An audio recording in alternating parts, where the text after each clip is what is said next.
Back to E-Flite RC. Sorry for the delay in between videos.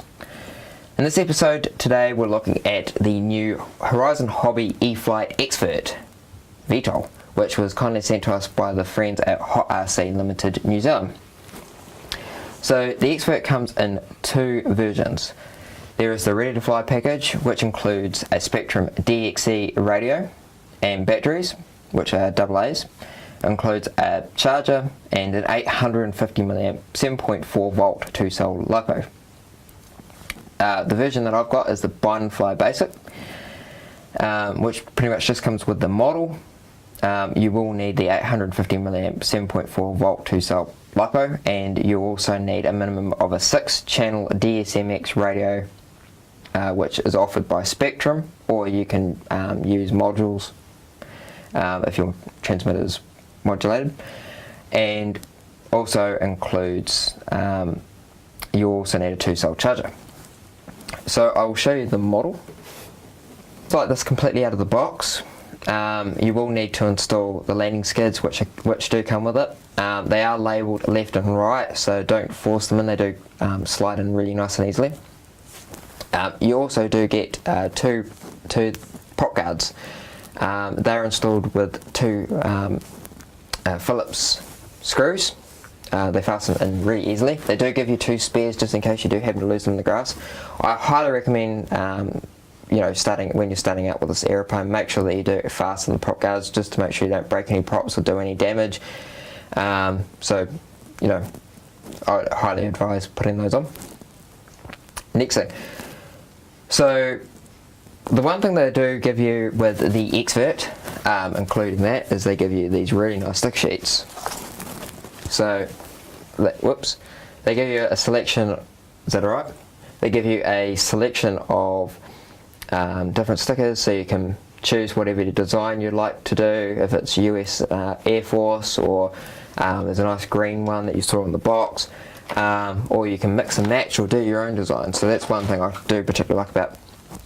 Another thing I like about the Xvert is I love models that you can keep in their boxes, just so when you're travelling along to flying events or just down to the field or the park, it helps prevent the model from getting hanger rashed and damaged and anything like that. So, but you will need to take the feet and the prop guards off.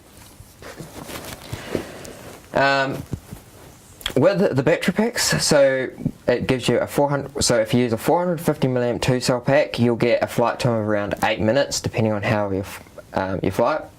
If you use the 800 mAh 2-cell LiPo pack, you'll get a rough flight time around 12 minutes, also depending on how you fly it.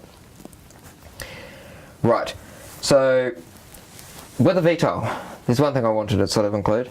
Now this one's quite unique compared to some Vtrols. So one of the Vtrols you saw in the E-Flite range was the Convergence, and the Convergence is a little bit different to this design for the reason that with the Convergence, they have moving arms on isopods, so which works on the same kind of principles as the Osprey helicopter that's used by the US military. With the Xvert, the motors don't move. It's all done on one flight board, which I'll show in a minute, and the only control surface is the elevons, as you can see. So it's quite a unique design. So it comes with 3 flight modes. So I'll turn the Xvert around.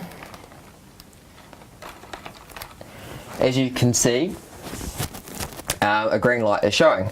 So the green light indicates it's actually in multi-rotor mode, which means it will take off vertically and it will bank, and pitch angles are limited. So pretty much that this aircraft actually has safe technology, which gives you angle limits and self levels, and also prevents the model from flying inverted. And it also has AS3X, which is also stabilizes the model in one control board.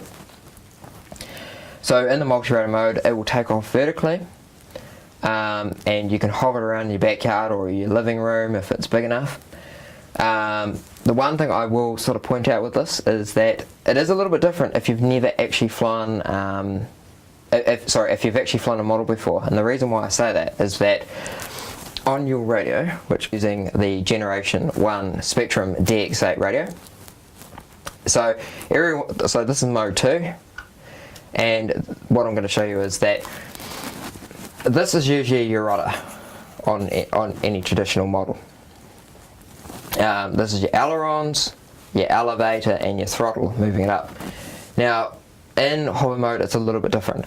What they have done is this mode in hover mode, moving the rudder, will actually make the aeroplane rotate in circles. So instead of making it yaw, the model will actually rotate like this. And using the aileron stick will actually make the aircraft yaw like this. So it's a little bit different. So if you've never flown a multi-rotor before, you wouldn't have picked this up, so you wouldn't worry too much. But if you have flown a model aeroplane or helicopter or quad before, you will actually notice it's a bit strange when I first did it myself. So flicking the switch here, this is actually my flap switch.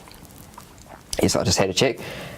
We'll put it into acro mode, and as you can see on the flight controller, it will show up red.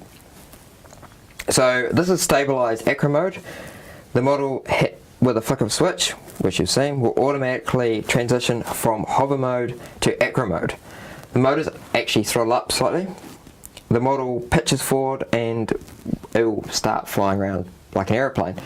And will also, it's pretty much beginner rates because it will limit the pitch and bank due to the AS3X and safe technology. So it's a great starting mode to fly around. It is really easy to fly the aeroplane acro mode, and when you do come into land, you just flick the transition back up 1 to green, and it will transition automatically to hover mode, which indicates on the board red and green.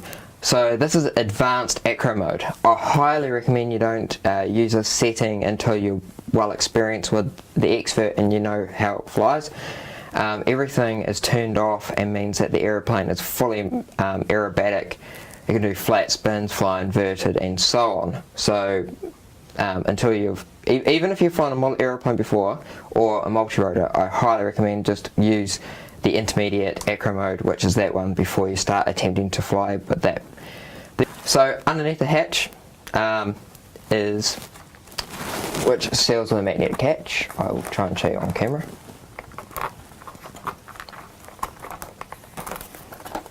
So underneath there, I'm using a Gens Ace 850mm 2-cell.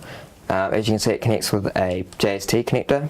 You can change that if you want. I didn't really bother too much. And down the bottom, that's your main flight board. So that's got the built-in receiver, it has got the built-in AS3X, it's got the built-in stabilizers, and that's what everything's controlled on this aeroplane. And inside the wing is 2 small microgram servos to operate the elevons. It's a really great product. I highly recommend it. And as I say, it's fun to fly. You can hover it around in your backyard. As I say, just remember about the different transitions. So rudder makes it rotate in hover mode, and in hover mode also ailerons will make it yaw. So just remember that when you're doing it, because it is a bit confusing when I first did it. I hope you enjoyed this episode of Guardian Flight RC. Don't forget to subscribe, give us a thumbs up, and we look forward to catching up with you next time.